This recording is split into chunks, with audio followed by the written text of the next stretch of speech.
hanya pemuda acara, saya hanya pengacara. Kami ada dua pemuda acara. Satu Ada India, ada Cina, mau mana? Gujarati jangan tinggal. Ah. Gujarati. Kami tinggal Jangan, dia bukan mamak, tuan-tuan dan puan-puan, dia bukan mamak, dia Gujarati. 100% Gujarati. Yes. Made in Mate kat mana saya tak pasti.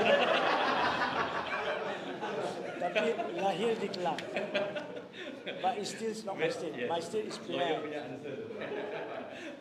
Boy kat mana tahu? Tak Made where tak tahu. I wasn't there when I was made. Okey, sahabat-sahabat yang sedang menonton secara live ni bolehlah share. Adam boleh minta diorang share. Ada link tu share. Minta diorang plus. Okey, dah, duduk. Okey. Saya minta diorang untuk plus dalam grup WhatsApp. Okay. Okey. Kejap, tajuk Sidang Media Garang. Sidang Media Garang. Yes. Bapak Berry, Ya, buat ya. live. Ada, saya live dah. Rakaman Sidang Media Garang GERH. Aisyah dah buat live. Comel. Saya buat live. Saya buat live. Kami dah mengelakkan kajian. We are avoiding live seperti ini di Santau. Oh, ya. Ya. Tanyalah Zamri bagaimana. Live kami di Santau kau. Buat apa ni? Terus kena take down. Oh. Tak apa. There is a ya. Okay, once dah ready tolong bagi tahu sebab kita pun Ustaz Ismail ada urusan. Cikgu dah siap? Okey. Boleh, hantar live. Boleh? Okey. Baik. Okey. Bismillahirrahmanirrahim. Assalamualaikum warahmatullahi wabarakatuh. Terima kasih kepada sahabat-sahabat media yang hadir pada hari ini. Dan sidang media ini adalah sidang media Gerakan Anti Anutan Haram GARA. Dan hari ini kita akan address satu isu yang sangat spesifik, iaitu insiden perobohan kuil haram di tanah milik Yayasan Kubra Taman Rawang Perdana beberapa hari yang lepas. Jadi selepas ini sesi ini akan diserahkan terus kepada Ketua Sementara GARA, iaitu Tuan Haji Hanif Khatri, ya, dan beliau akan menerangkan isu-isu ini secara terperinci insya-Allah. Dan bersama dengan kita juga adalah Tuan Haji Haris dan juga Ustaz Ismail Mina di situ, dan juga saudara Zamri Binod dan juga Datuk Zainul Rija dan sahabat-sahabat seperjuangan semua di sini. Okey, jadi sekarang ini saya akan serahkan sidang media ini terus kepada yang berbahagia Haji Hanif Khatri sebagai Ketua Sementara kumpulan Gerakan GARA ini, insya-Allah. Baik, terima kasih Tuan Pengurusi Majlis. Suara saya jelas? Okey. Assalamualaikum warahmatullahi wabarakatuh dan salam sejahtera. Pertama sekali, seperti tuan-tuan dan puan-puan yang berada di sidang media ini tahu, dan para penonton yang telah mengikuti sebelum ini pun tahu, bahawa gerakan anti rumah anutan haram ini mempunyai satu misi, iaitu untuk merangka dan membantu Kerajaan Persekutuan serta Kerajaan Negeri menggubal semula struktur tadbir urus masalah berkaitan dengan rumah anutan yang telah wujud sejak merdeka, walhal sebelum merdeka sampai sekarang tidak ditangani. Now, keduanya, baru-baru ini secara khusus pada 11 hari bulan Februari 2028 jam lebih kurang 12 pagi telah berlaku satu insiden aktiviti di mana terdapat satu rumah anutan haram yang telah dirobohkan oleh pemilik tanah Yayasan Kubra dengan bantuan beberapa individu. Walau bagaimanapun, naratif yang disampaikan oleh pihak berkuasa dan juga malangnya oleh pucuk pimpinan kerajaan pusat dan kerajaan negeri adalah seolah-olah pemilik hartanah Yayasan Kubra dan individu-individu yang memberikan perkhidmatan untuk merobohkan rumah anutan tersebut adalah di pihak yang kononnya 100% salah.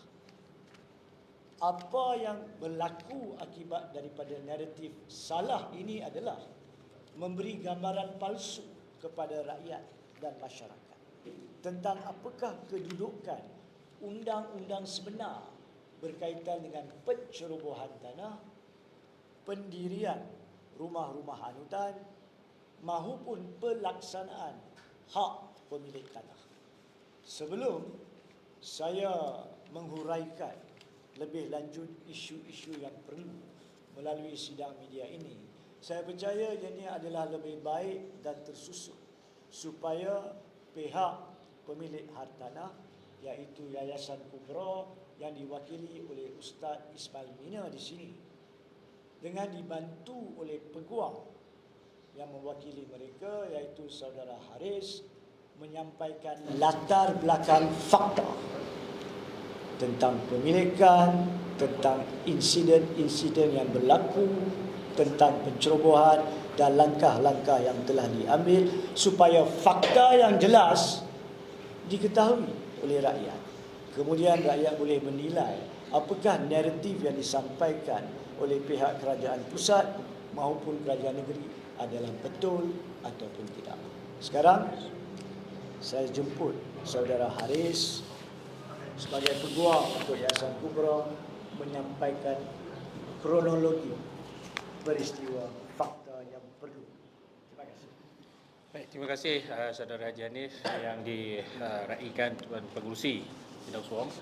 Baik, bagi pihak Yayasan Kubra, kita perlu jelaskan pendirian dan fakta yang berlaku dalam insiden ini untuk pemahaman dan pengetahuan seluruh rakyat Malaysia.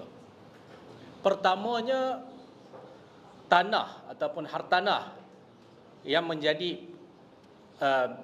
pertikaian ataupun yang menjadi isu insiden berlaku tersebut terhadap tindakan terhadap saudara Tamim dan rakan-rakannya, kita perlu lihat kepada siapa tuan tanahnya.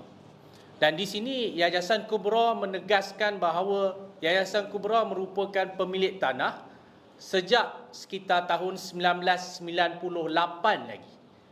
Bukan tahun 2000 tetapi 1998 lagi Yayasan Kubra merupakan pemilik tanah tersebut.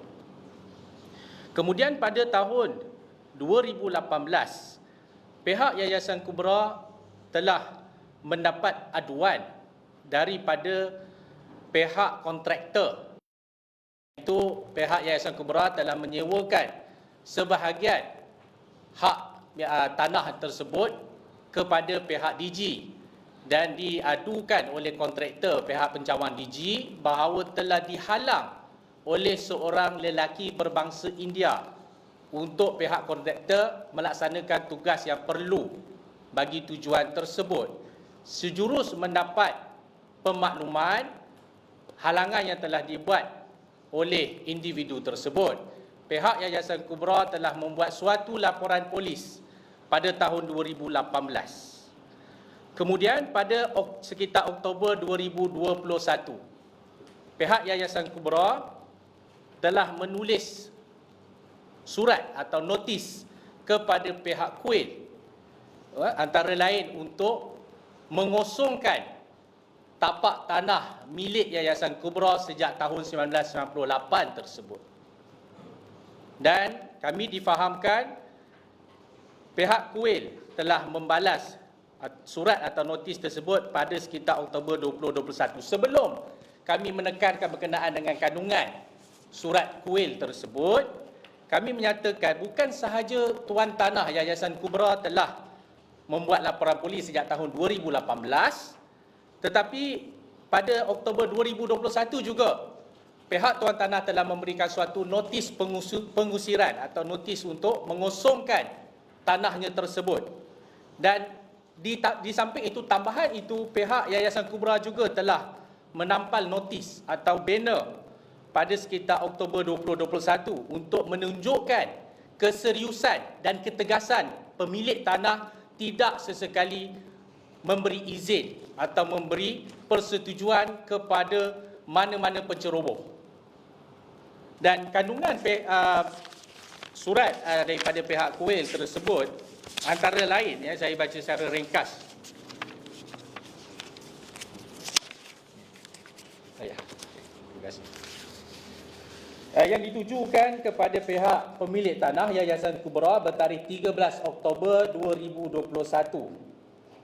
Antara lain mengatakan bahawa mereka mengakui pertikaian yang timbul terhadap tanah dimiliki oleh Yayasan Kubra. Isu yang timbul tersebut. Dan mereka mendakwa bahawa kuil itu telah tertubuh sejak tahun 1991, dakwaan mereka lah, dan telah didaftarkan di bawah ROS awal tahun 2021, since early this year. Dan dinyatakan bahawa mereka turut meminta pihak pemilik tanah Yayasan Kubra untuk segera menghentikan, to immediately stop all social media attacks, direct or indirect, in all forms, to fan this issue into a flaming religious or racial issue. Di sini, Yayasan Kubra selaku pemilik tanah menegaskan tidak ada apa-apa berkaitan dengan isu agama atau isu kaum. Dari awal, Yayasan Kubra menegaskan bahawa ia berkait dengan isu pencerobohan tanah, tidak menyentuh isu kaum atau isu agama.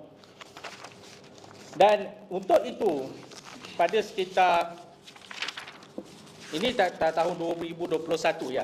Terima kasih. Kemudian pada tahun 2022, pihak Yayasan Kubra selain daripada mengadukan laporan polis 2018, 2022 Yayasan Kubra juga telah mengadukan kepada pihak berkuasa tempatan PBT, iaitu dalam kes ini adalah Majlis Perbandaran Selayang, dan mendapat maklum balas daripada pihak Majlis Perbandaran Selayang yang meminta untuk pemilik tanah bertanggungjawab untuk menyelesaikan perkara ini kerana kuil atau pondok berada di dalam tanah hak milik. Ini jawapan daripada pihak PBT.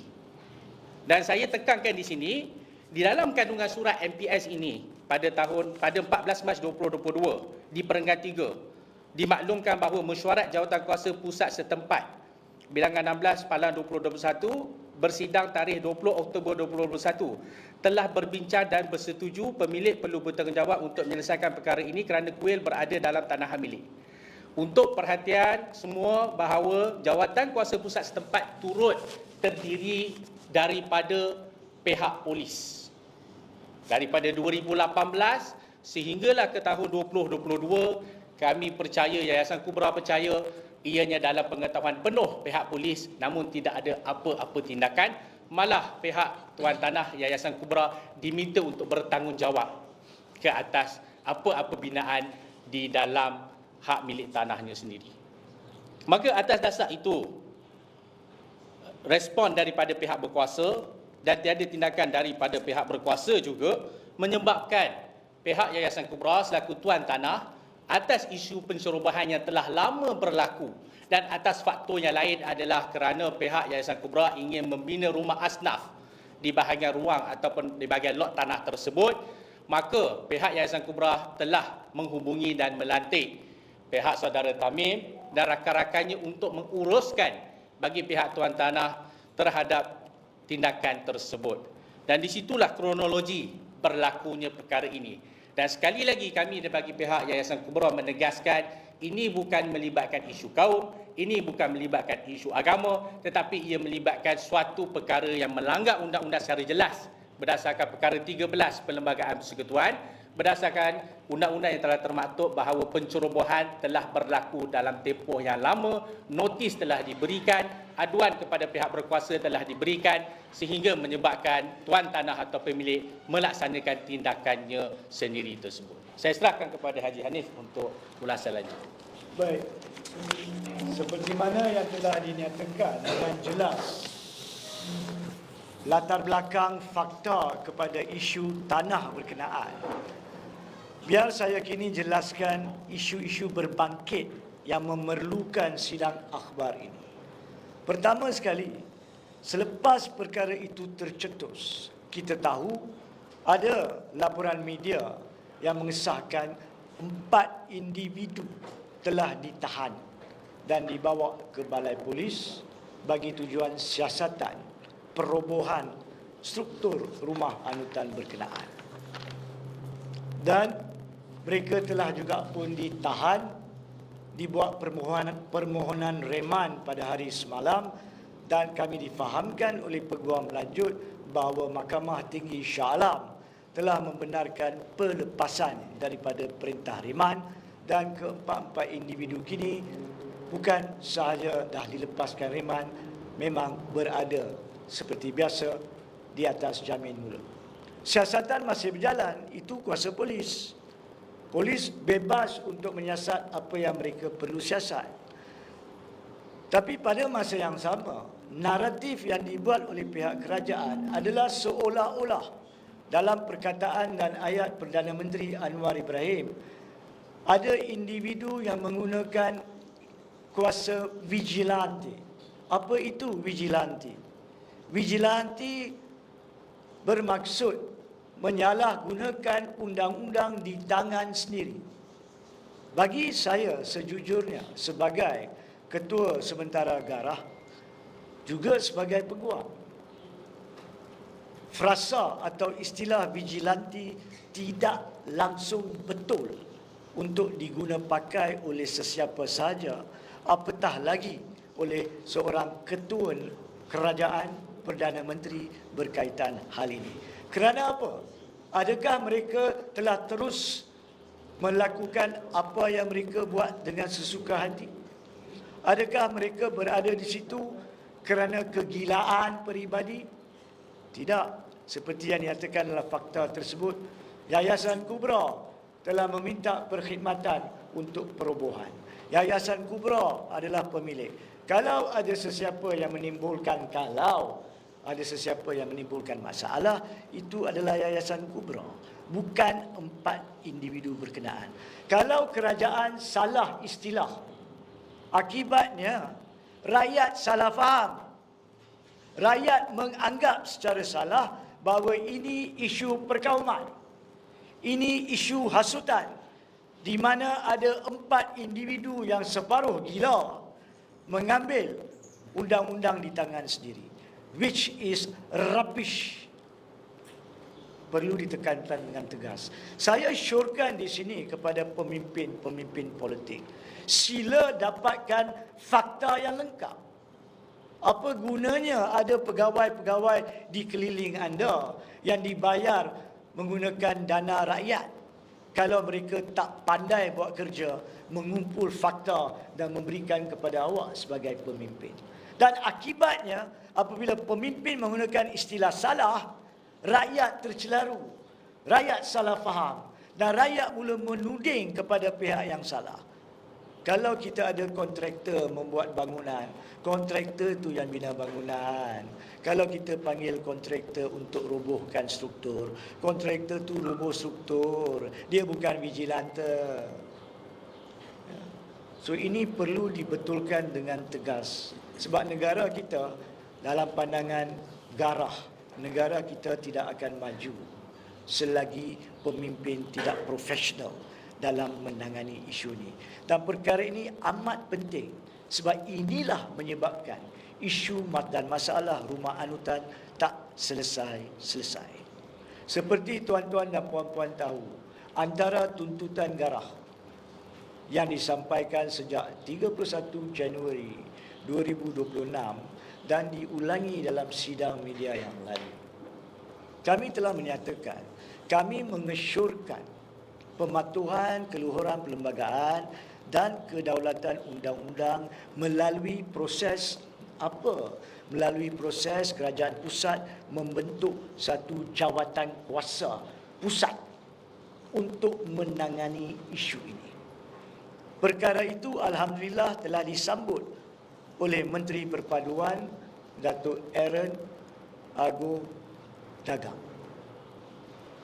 Dan cara penyelesaiannya adalah supaya kerajaan pusat mengambil mandat dan kerjasama dengan kerajaan negeri bagi tujuan membanci ke semua rumah anutan yang wujud di negara kita, tanpa mengira rumah anutan agama apa, dan kemudian mengambil langkah-langkah yang sepatutnya seperti mana yang telah dinyatakan dengan membentangkan kertas putih di parlimen dan sebagainya.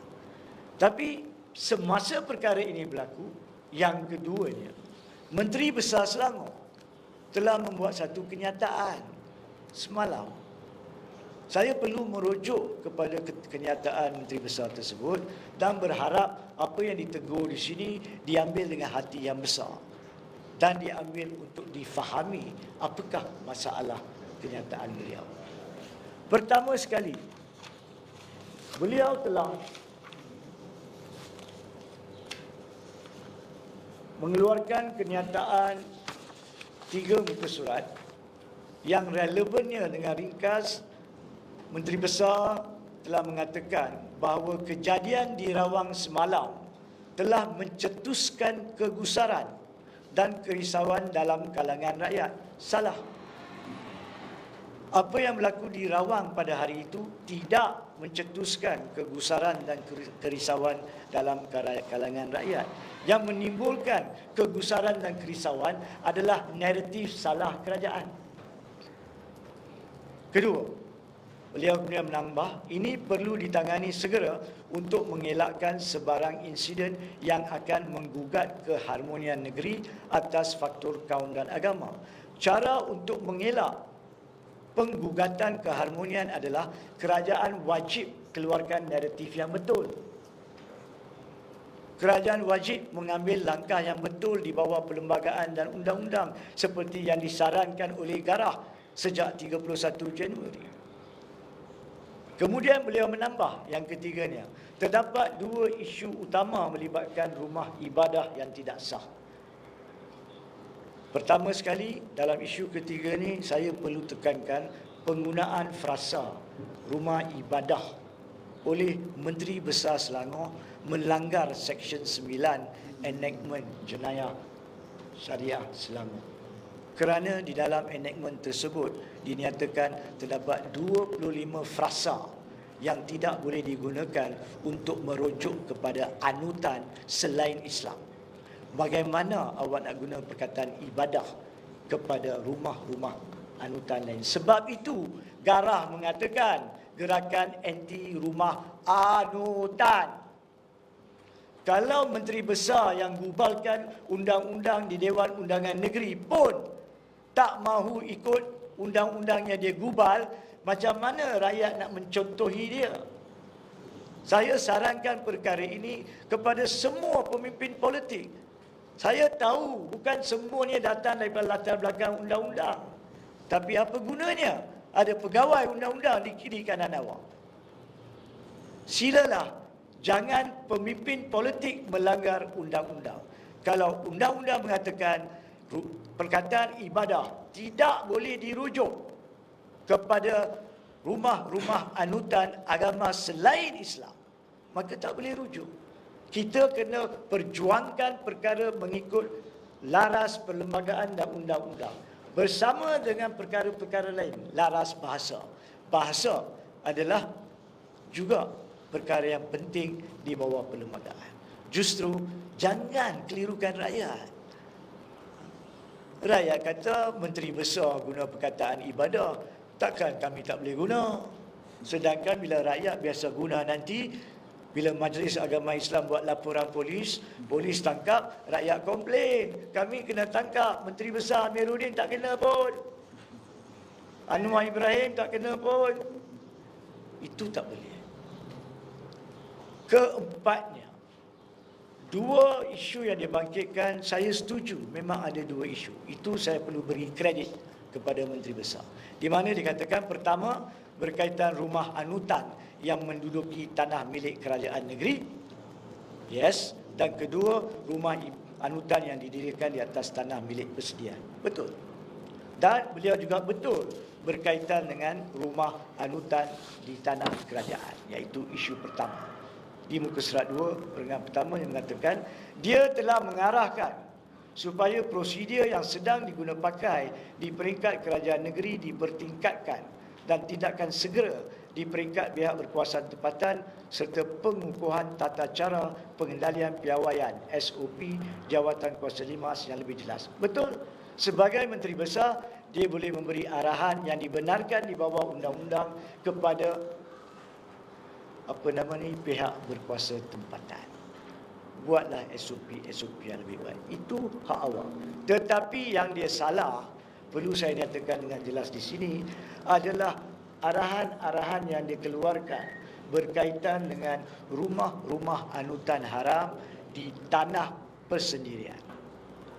Apa yang disyorkan oleh Menteri Besar Amiruddin dengan penuh hormat, nombor 1, bukan saja berlanggaran dengan Perlembagaan Persekutuan, ianya berlanggaran dengan undang-undang yang sedia ada. Dan ianya malang sekali memberi arahan untuk mengulangi proses dan prosedur yang wujud selama ini yang menyebabkan masalah ini. Ini bukan penyelesaian. Ini adalah ulangan untuk tambah penyelesaian. Selama ini rakyat tahu kalau tanah mereka dicerobohi, pertama sekali mereka akan buat laporan polis. Polis sewajarnya menyiasat dan mereka akan pergi ke pihak berkuasa tempatan. Masalah dengan pihak berkuasa tempatan adalah salah anggapan mereka bahawa kuasa mereka cuma berkaitan dengan tanah-tanah kerajaan. Padahal secara khusus boleh disemak di bawah Seksyen 22 Akta Jalan, Parit dan Bangunan 1974. Pihak berkuasa tempatan boleh mengeluarkan notis meroboh struktur yang haram. Kerana apa? Jika pun tanah persendirian, kita nak buat rumah atau store atau bangsal, kita sepatutnya minta kebenaran pihak berkuasa. Tanah peribadi. Kalau kebenaran tak diberi, bukankah pihak berkuasa boleh masuk tanah kita untuk runtuhkan bangsal tersebut dalam keadaan ekstrim lah. Biasanya dia akan beri masa kepada kita untuk penuhi syarat dan sebagainya. Boleh atau tidak mereka masuk? Boleh. Tapi apabila melibatkan rumah anutan, apa yang telah berlaku untuk sekian lama daripada kajian-kajian pihak-pihak kami dan maklumat-maklumat yang diperoleh adalah pihak pengurusan rumah anutan akan meminta secara salah bantuan pemimpin-pemimpin politik komuniti tersebut untuk mencampuri secara salah urusan pihak berkuasa tempatan dan urusan polis. Sebab itu perkara ini tidak berjalan. Sebab itu pihak berkuasa tempatan anggap mereka tidak ada kuasa. Sebab itu pihak polis akan berhenti daripada buat apa yang perlu dibuat. So yang menyumbangkan kepada perkara ini, kita tak boleh berdalih. Kerajaan Persekutuan dan Anwar Ibrahim serta Menteri Besar Amiruddin tak boleh berdalih bahawa masalah rumah anutan di tanah-tanah peribadi disumbangkan oleh campur tangan salah tokoh-tokoh dan pemimpin-pemimpin masyarakat yang antara lain merupakan pemimpin-pemimpin politik. Garah tegas di sini. Sebab itu Garah minta jawatan kuasa pusat. Sebab itu Garah minta antara lain siasatan dibuat dalam setiap kes yang telah tertangguh kelulusan siapa yang menyebabkan kegagalan itu. Sebab itu Garah minta di pihak pusat untuk sediakan laporan lengkap. Kertas putih dibentangkan di Parlimen supaya Parlimen diberitahu individu-individu di sebalik masalah ini secara berterusan. Saya ambil contoh. Saya tahu kes ini mungkin pergi ke mahkamah. Belum pergi ke mahkamah. Saya berhak bercakap, memperjelaskan kerana ini daripada siasatan kami mempunyai kaitan rapat sekarang ini dengan Garah. Walaupun ini urusan peribadi peguam, urusan peribadi Yayasan Kubra, tapi apa yang berlaku di sini mempunyai hubung kait. Saya menarik perhatian kepada surat pengurusan rumah anutan tersebut yang telah dirujuk oleh Peguam Haris bertarikh 13 Oktober. Perenggan 5, saya baca dalam bahasa Inggeris, kemudian saya akan translate dalam bahasa Melayu. Perenggan 5 mengatakan, we will uphold the rule of law in an amicable way, and for that reason, we would like to ask the Gombak Land Office to hold 7 pejabat tanah daerah Gombak, Exco Selangor YB Ganapati Rao for Temple Affairs, DUN MP, Malaysian Hindu Sangam and the Temple Committee. We vouch to comply fully with the collective decision taken by the relevant authorities and parties upon full discussions and disclosures. Pause. Dalam bahasa Melayu, kami menjunjung kedaulatan undang-undang dan akan bertindak dalam keadaan kerjasama, dan untuk sebab tersebut kami meminta pejabat Tanah Gombak untuk mengadakan suatu pertemuan 7 mata dengan Yayasan Kubra, pejabat Tanah Daerah Gombak, Exco Selangor YB Ganapati Rao untuk hal ehwal kuil, DUN MP, Malaysian Hindu Sangam dan jawatan kuasa kuil. Siapakah, soalan nombor 1, siapakah pihak pengurusan yang telah menceroboh tanah itu untuk minta perkara ini? Siapa? Bukankah sepatutnya pemilik tanah mempunyai hak untuk kendalikan apa yang dia mahu di atas tanah itu? Kenapa pula penceroboh boleh berani mengeluarkan surat seperti itu? 13 Oktober 2021 mengatakan mereka meminta. Where is the right? Mana hak untuk mereka meminta? Menuntut perjumpaan 7 mata. Apakah hal ini? Dan bukankah mereka yang merujuk? Siapa yang mereka nak dalam mesyuarat? Pejabat tanah. Bukankah disebut dalam surat mereka? Adakah Peguam Haris cakap? Adakah Garah yang cakap? Mereka yang berani kaitkan dengan pemimpin-pemimpin yang akan membantu pencerobohan. Sebab itu, pihak berkuasa tempatan, pihak polis secara salah mengikut mentaliti penjawat awam yang kita ada, berpeluk tubuh dan tunggu. Sebab apa? Sebab ahli-ahli Dewan Rakyat, ahli-ahli Exco Kerajaan Negeri masuk campur, walaupun apa yang mereka masuk campur salah. Kenapa saya kata salah? Saya akan pergi kepada topik seterusnya. Dan di sini adalah satu perkara yang akan dihujarkan dengan lanjut di mahkamah sekiranya pihak-pihak pergi mahkamah. Dari segi undang-undang tanah, Garah mengatakan bahawa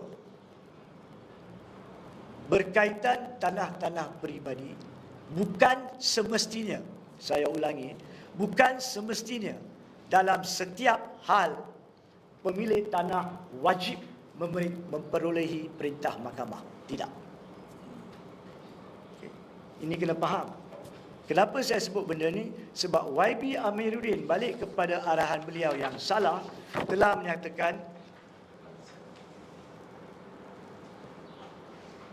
semua pihak tidak boleh mengambil tindakan secara khusus di perenggan 9 di muka surat 2. Semua pihak tidak boleh mengambil tindakan sendiri tanpa melalui proses mahkamah. Adakah Amiruddin merupakan ketua hakim negara? Siapakah dia yang mempunyai hak untuk membuat undang-undang? Undang-undang sama ada digubal di parlimen atau di tahap negeri sebagai enactment di Dewan Undangan Negeri atau diumumkan oleh Mahkamah Tertinggi. Dan pengumuman di Mahkamah Tertinggi ada dalam tahun 1982. Boleh semak, saya bagi pihak Garah tidak ingin tukarkan sidang media ini menjadi sesi hujahan di mahkamah. Kesnya adalah Siddiq bin Haji Muhammad dan 461 lagi lawan the government of the state of Perak and others 1982 1 MLJ 313. Keputusan diberikan oleh Mahkamah Persekutuan Yang Amat Arif almarhum Raja Azlan Shah pada ketika itu. Boleh baca ini dalam bahasa Inggeris kerana sidang media ni perlu ringkas. Secara ringkas beliau mengatakan hak pemilik tanah untuk mengambil apa tindakan yang perlu bagi tujuan perobohan struktur dan menidakkan pencerobohan adalah undang-undang yang sah. Hak yang sah selagi kuasa yang perlu digunakan. Beliau menambah, almarhum Yang Amat Arif menambah, ya, kadang-kadang tindakan ini akan menimbulkan ganggu-gugat, akan menimbulkan keresahan.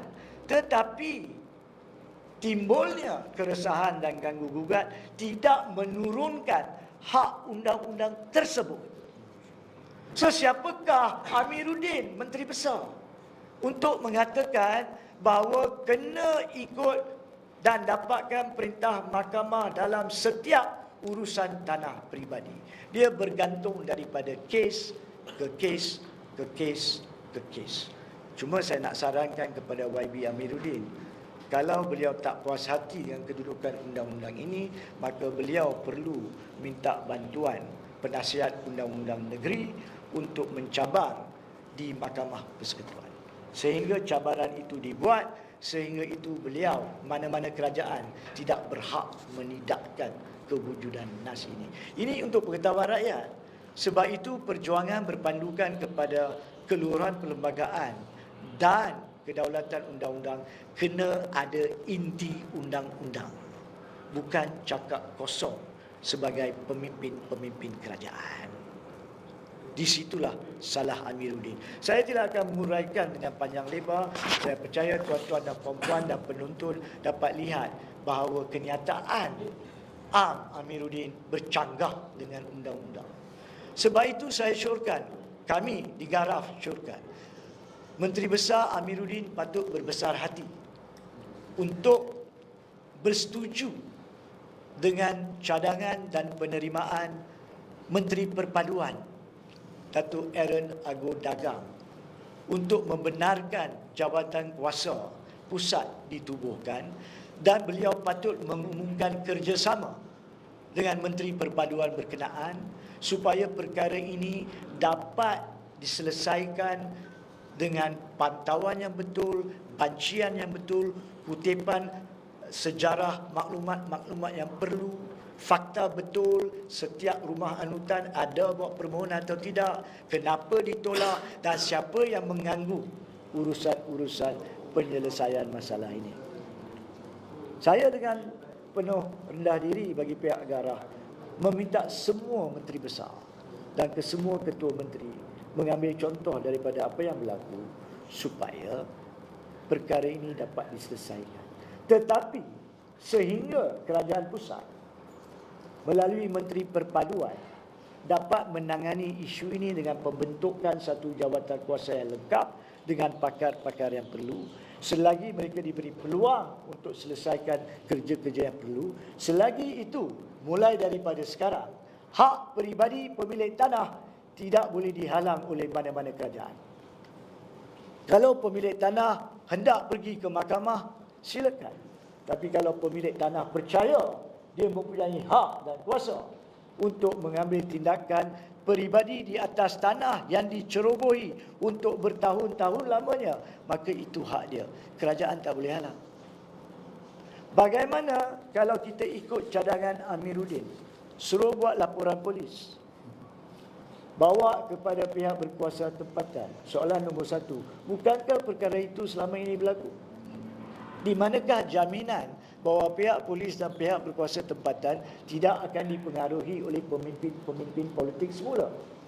Adakah kita akan kembali di sini, di bilik ini 68 tahun lagi untuk berbincang perkara yang sama? Atau kita nak tunggu sampai turunnya Dajjal dan hari kiamat? Sebab itulah tindakan-tindakan yang tegas perlu diambil. Tapak berselindung di sebalik isu sensitif.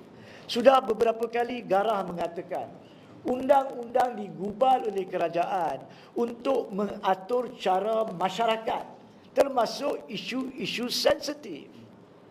Bila dah ada undang-undang tanah, undang-undang pencerobohan, undang-undang kerajaan tempatan tentang lesen-lesen dan kebenaran untuk mendirikan bangunan, gunalah undang-undang itu. Kenapakah gerai-gerai di jalanan yang tidak ada lesen boleh disita? Sedangkan orang di belakang itu manusia mencari rezeki. Kenapakah rumah anutan yang tidak dihuni oleh orang di tempat itu, yang cuma datang untuk melakukan upacara-upacara agama masing-masing pada tarikh-tarikh berbeza, perlu dipelihara sehingga diselesaikan dengan cara perbincangan? Adakah undang-undang ditolak tepi?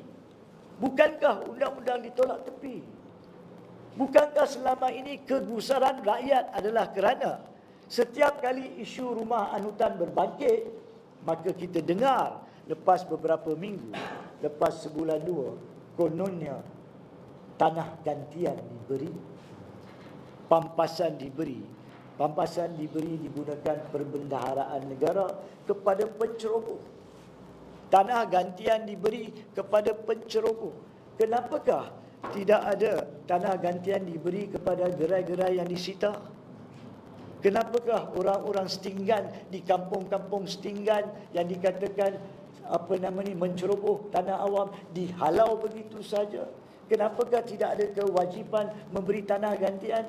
Sebab undang-undang meletakkan struktur pentadbir urus masyarakat dalam keadaan seadil-adilnya. Kalau penduduk kampung boleh dihalau kerana setinggan, takkanlah undang-undang benarkan rumah anutan tidak boleh diroboh kalau dia tak sah. Faham? Amiruddin minta maaf, Menteri Besar, awak kena faham undang-undang dulu sebelum anda boleh tadbir negeri atau negara. Kalau tidak, hancur negara kita. Dan di sini saya perlu tekankan akhir sekali bahawa tujuan sidang media ini adalah untuk menunjukkan dan memberi saranan kepada kerajaan negeri Selangor, kerajaan negeri-negeri lain dan kerajaan pusat bahawa silalah ambil serius saranan yang diberikan untuk penubuhan jawatan kuasa pusat sesegera mungkin. Untuk perkara itu, saya bersukacita maklumkan bahawa bagi pihak Garah, saya telah menghubungi Menteri Perpaduan Datuk Eril Agu Dagang dan memaklumkan kesediaan kami untuk berjumpa dengan beliau, memandangkan beliau berbesar hati menerima saranan kami. Dan beliau pun akan memaklumkan bahawa akan menghubungi kelak. Begitu juga saya difahamkan, walaupun saya di sini bersuara tegas dan keras terhadap kenyataan Menteri Besar Selangor, kerana itu kewajipan saya, tapi kami difahamkan bahawa beliau telah menghubungi salah seorang AJK Garah untuk berjumpa dengan beliau bagi perbincangan lanjut. Inilah yang kita perlu. Apabila ada gerakan yang betul dan sah, yang memberi saranan yang tepat, bukan kami nak memburukkan mana-mana kerajaan. Walhal sebenar-benarnya ini bukan masalah kerajaan sekarang ini.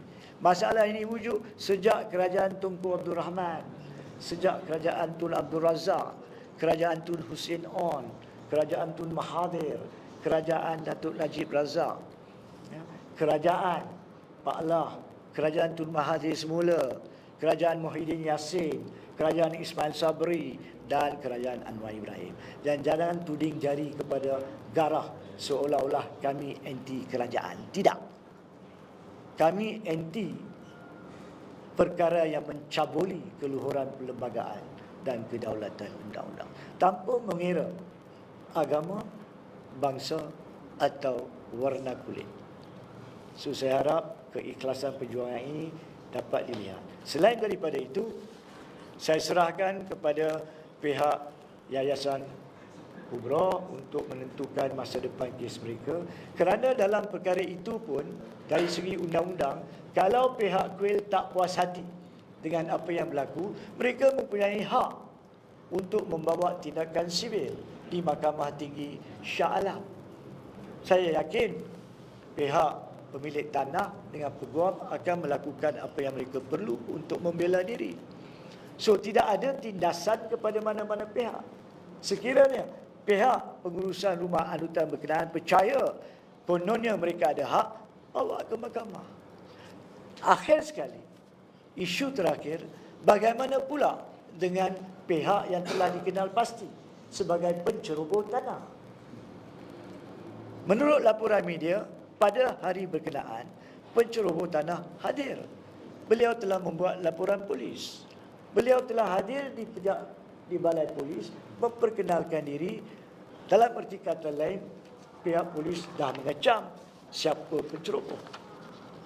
Soalannya, adakah pihak polis akan menyiasat beliau di bawah Seksyen 471 Kanun Keseksaan, yang boleh dihukum di bawah Seksyen 477 Kanun Keseksaan, iaitu menceroboh tanah peribadi. Ada nak siasat atau tidak? Seksyen pun saya dah umumkan, tak payah nak rujuk. Sila maklumkan kepada rakyat, adakah tindakan diambil untuk tahan individu tersebut? Adakah permohonan riman dibuat? Walau sebenarnya tak perlu buat riman dalam kes-kes seperti ini.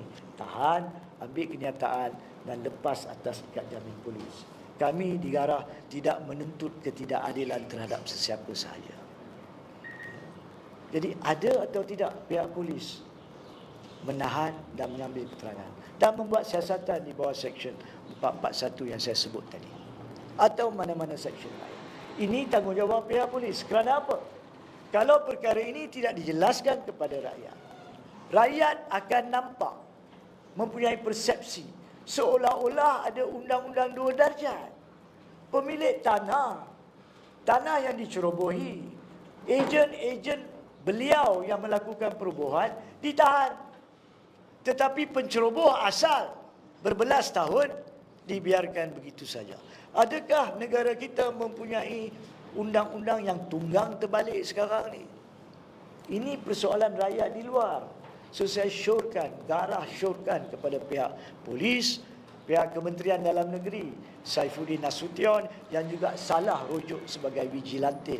Please learn the law first before make a comment, wahai Minister. Sekian, saya harap penjelasan ini dapat membantu tuan dan puan-puan mengetahui latar belakang kes di Rawang dan perjuangan seterusnya Garah di sini. Kalau ada apa-apa soalan, silakan. Silakan kita buka ruang kepada mana-mana pihak media, wakil-wakil media untuk bertanyakan soalan. Okey, saya nak merujuk kepada perenggan yang 1, 2, 3, 4, 5, 6, 7, perenggan 8, iaitu perenggan kedua pada musyawarah yang kedua. So ni berkaitan kenyataan Menteri Besar. Silakan. Di majlis itu disebut proses sedia ada memerlukan pemilik tanah untuk lantik peguam untuk mendapatkan perintah mahkamah. Adakah terdapat proses sedemikian ataupun merupakan satu lagi narratif salah Majlis Besar? Terima kasih atas soalan tersebut. Kenyataan Menteri Besar mengatakan, saya ulangi supaya kita boleh follow soalan dan kemudian jawapan. Untuk rumah anutan yang menduduki tanah milik persediaan pula, proses sedia ada. Menteri Besar cakap ada memerlukan pemilik tanah untuk melantik peguam untuk mendapatkan perintah mahkamah. Seperti yang saya jelaskan, ini kenyataan yang tidak betul. Bukan dalam semua kes perlu pergi untuk perintah mahkamah. Saya dah jelaskan. Jadi, untuk Menteri Besar menggunakan perkataan proses sedia ada adalah salah. Proses itu tidak sedia ada. Okey? Jadi it's wrong. Jangan mislead.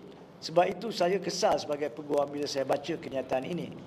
Kenapakah pegawai-pegawai undang-undang beliau ataupun penasihat undang-undang negeri Selangor tidak dirujuk ke kenyataan ini untuk diberi nasihat? Kenapa Menteri Besar nak secara tergopoh-gapah nak jadi wira seolah-olah perkara yang tidak diselesaikan dalam masa 68 tahun dia boleh cuba selesaikan dalam masa 6 hingga 8 saat? Walhal apa yang Garah usahakan sejak 31 Januari 2026 telah berjaya ke sampai tahap ini untuk pahaman rakyat dalam tempoh 6 hingga 8 hari. So, saya minta maaf. pimpinan kerajaan tidak wajar keluarkan kenyataan yang tak berpaksikan undang-undang. Kalau Menteri Besar tak puas hati dengan kenyataan saya di sini, boleh hubungi kami. Kami boleh beri suatu pencerahan undang-undang percuma. Okey. Ada lagi soalan-soalan? Ya, silakan. Sejak tahmin dan rakan dia di Rehman Tak dengar, boleh tolong? Boleh kuat sikit? Sejak tahmin dan rakan-rakan yang Rehman ditarik oleh perintah, macam mana dengan backhoe yang disita tu?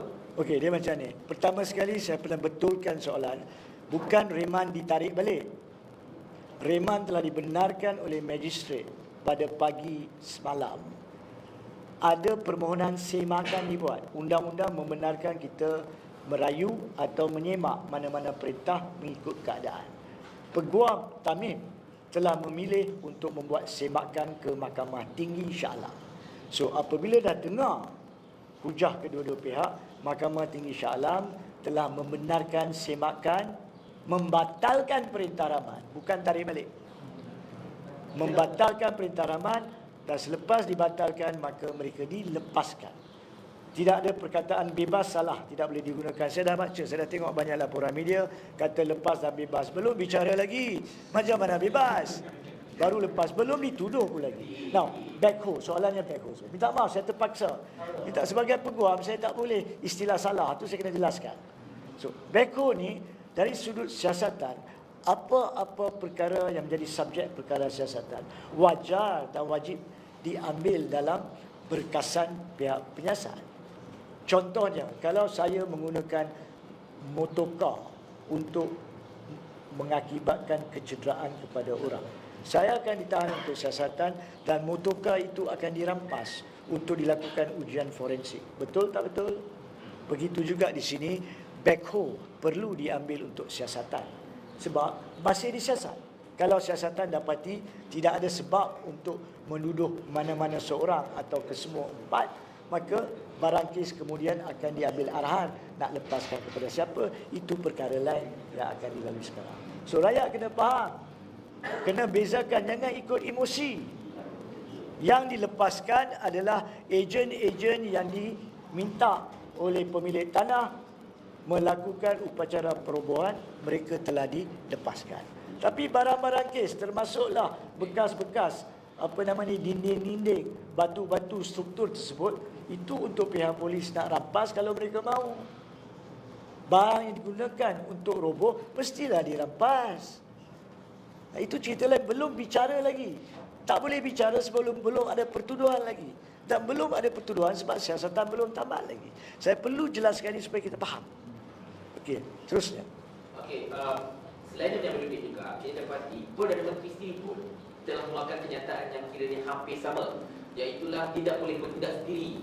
Kan, kalau nak merobohkan tak boleh bertindak sendiri, kena melalui prosedur dan sebagainya.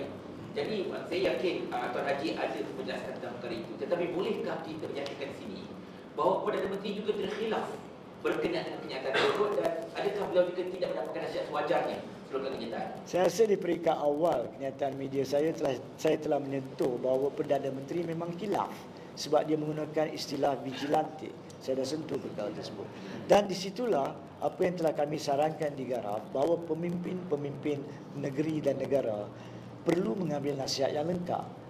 Saya percaya beliau tidak mengambil nasihat daripada peguam-peguam beliau ataupun penasihat undang-undang beliau maupun daripada pejabat peguam negara. Kalau ada, maka nyatakan. Dan di situlah sudah tiba masanya. Rakyat kena beritahu kepada pemimpin. Yang betul adalah betul, tapi yang salah tolong jangan ulangi. Sebab perkataan-perkataan inilah yang menimbulkan kegusaran. Inilah yang menimbulkan kerisauan rakyat. So, pemimpin bertanggungjawab menjadi contoh teladan terbaik. Pemimpin tidak boleh menyebabkan wujudnya hasutan, kemudian tuding jari kepada orang lain. Kononnya yang menimbulkan hasutan adalah 4 individu yang telah merobohkan struktur tersebut di atas permintaan pemilik. Bukan suka hati saja. Lainlah kalau 4 individu tersebut lalu di satu tanah kosong, nampak ada macam-macam struktur anutan, tak ada orang jemput, tak ada orang buat apa, dia tak tahu pun rumah siapa, tanah siapa, dia orang gatai masuk, robohkan. Itu vigilante salah. Itu kami di Garah tak akan sokong. Dan tak boleh sokong. Itu melanggar keluaran perlembagaan, kedaulatan undang-undang. Saya harap saya jelas. Mungkin dua soalan terakhir kalau ada. Ya. Saya nak tanya. Lampu terang sangat. Dengan aduan polis. Lampu. Lampu. Silap. Sekejap. Tak apa, teruskan soalan. Berkenaan dengan laporan polis sebelum ini, kita nak tahu apakah status laporan polis yang pernah dibuat oleh pemilik tanah berkenaan dengan pencerobohan sebelum ini. Adakah kes itu masih berjalan ataupun sudah ditutup ataupun statusnya NFA ke macam mana? Daripada fahaman kami, seperti yang dijelaskan oleh Peguam sebentar tadi, saya tolong jawab yang Ya, ini. ya. Sebenarnya laporan polis tak menjadi kes. Dia menjadi kes bila dibuka fail siasatan. Itu proses dia. Dan kemudian kalau mereka lakukan siasatan dan dapati kononnya siasatan bukti tak mencukupi dalam mana-mana kes, maka ditutup fail. Jadi dalam kes ini kita tidak akan tahu sama ada mereka telah membuka fail atau membiarkan laporan itu saja. So soalan itu tak perlu kita nak jawab. Nanti kita mengandaikan perkara yang mungkin pihak polis tak buat pun. Pokoknya soalan yang betul, kenapa pihak polis tak bertindak? Balik kepada apa yang saya nyatakan, daripada surat yang dikeluarkan oleh pengurusan kuil, bukankah di peringatan 5 yang saya baca tadi, dia penceroboh minta adakan perjumpaan. So polis pun duduk diam. Mentaliti ini perlu diubah. Kalau mentaliti ini tidak diubah di peringkat kerajaan persekutuan, kerajaan negeri, penjawat awam, pihak berkuasa tempatan, pihak polis diraja Malaysia dan semua agensi, maka saya khawatir negara kita payah maju. Lagi, Okey, dua last. soalan terakhir. Ini betul-betul dua soalan terakhir. Adakah pihak Yayasan Kubro akan menyaman pihak yang menceroboh tanah itu? Saya serahkan kepada Peguam Yayasan Kubro menjawab. Baik, kita akan mendapatkan arahan dari anak guam untuk tindakan lanjut, dan pada ketika ini kita belum menerima arahan untuk memfailkan tindakan saman. Sekiranya ada, saman akan difailkan di mahkamah yang berbidang kuasa. Setakat ini kita belum dapat arahan dari anak guam. Okey, soalan terakhir. Okey, soalan pendek je. Saya di sini merujuk kepada Facebook oleh ahli paling bersayang iaitu William Leong, di mana beliau telah menyatakan pada 12 Februari hari Rabu, beliau telah bersama-sama dengan Pengerusi Bersangka Cawangan Rawang telah membuat tinjauan ke lokasi kerobohan itu. Soalan saya ringkas saja, ada atau tidak ahli paling bersayang tersebut itu membuat sebarang berjanji dengan pihak Yayasan Kubro untuk menjalani pemilik tanah itu sendiri? Setakat pengesahan dengan anak guam kami tidak ada. Ya, dengan penceroboh, dengan Pemilik tanah tidak ada. Setakat sehingga saat ini tidak ada. Ahli Parlimen Baik. juga berceroboh. Berakhir sekali, sebelum kita tamatkan, ada satu perkara yang perlu saya bangkitkan sebab ianya melibatkan keseluruhan perjuangan Garah. Saya percaya di perkarangan Parlimen, 3 orang wakil rakyat telah membangkitkan isu secara tiba-tiba selepas kejadian rubuhan struktur di Rawang berkenaan dan merayu supaya semua berhati-hati menjaga kesopanan dan kesusilaan dan tidak mengakibatkan permasalahan harmoni. Soalan saya kepada ketiga-tiga mereka, bukankah satu daripada 3 sering melaung-laungkan hasutan di dalam Parlimen dengan khusus RSN Raya? Bukankah beliau yang menampilkan hasutan secara salah? Dan sekarang bila dah nampak bahawa rakyat tahu apa undang-undang, adakah beliau sekarang ini risau dengan keadaan bahawa beliau tidak akan dilihat sebagai wira di masyarakat beliau? Ketidakikhlasan seperti inilah yang kami di Garah dan rakyat di luar tidak boleh terima. Kami telah sentuh di dalam PC sebelum ini bahawa setiap pemimpin politik yang menimbulkan isu-isu perkauman rasis, menimbulkan hasutan secara salah, menyalahi perlembagaan dan undang-undang, rakyat wajib tolak dan rakyat wajib kecam terlebih dahulu sebelum tolak. Itu sahajalah ringkasan saya dan sekian sidang media saya. Terima kasih. Okey, jadi tuan-tuan dan puan, terima kasih banyak kepada para sahabat media dan juga para aktivis dan semua AJK Gara yang telah berada di sini. Jadi sekian sahaja sidang media untuk hari ini, dan insya-Allah jikalau ada sidang media yang lain untuk isu-isu yang lain, kami akan maklumkan dari semasa ke semasa insya-Allah. Jadi sekian saja. Assalamualaikum warahmatullahi wabarakatuh. Waalaikumsalam. Dan jikalau ada apa-apa tu, jikalau ada